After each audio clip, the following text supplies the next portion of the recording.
Well, good morning, all. So, me and the lady were talking this morning, and we look at all the things and the problems that happen and the calamities that happen in our lives.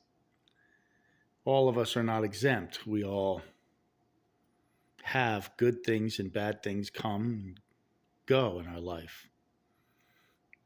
And if we read the book of Job,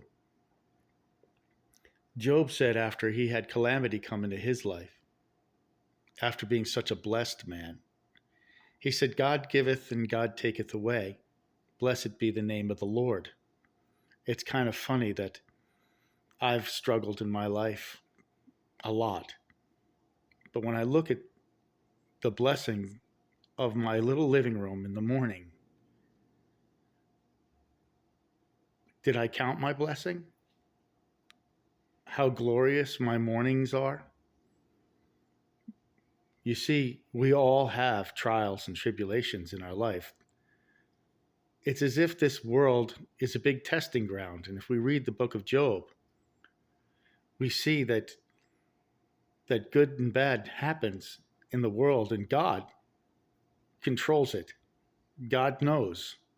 Even Paul the Apostle said he had to put up this body. The apostles were martyred, and God was in control of it. Christ died on the cross, and God was in control of it. The Father was in control. Yet calamity happens on this planet, and God ordains it. He doesn't allow it, He ordains it. And you'd say, well, that's a terrible God. Yes, it's a great and terrible God. One that you should fear, but one in the end has his purposes and his reasons that you can't understand. I know that the end of it all, God will reveal the wisdom of his plan, but in the meantime, we must just trust. And I can tell you it's the easiest thing to do is to complain when the Lord brings us hardship into our lives. Look at the Israelites. Look at them being led to the promised land and on the way wanting to return when they faced the calamity of the Red Sea. And Moses parted the waters, but there are those who wanted to go back to their slavery. God promises deliverance, but he didn't say that you wouldn't be delivered through fire. You wouldn't be delivered through tribulation. And this is the hard thing about the Arminian God.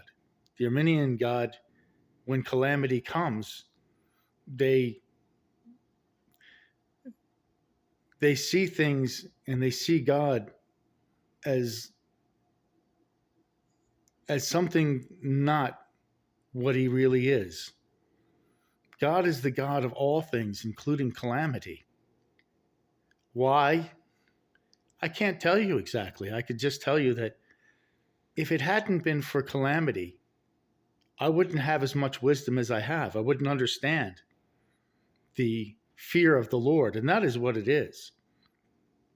God can give you anything, and God could take away. The question is can you trust him and his wisdom?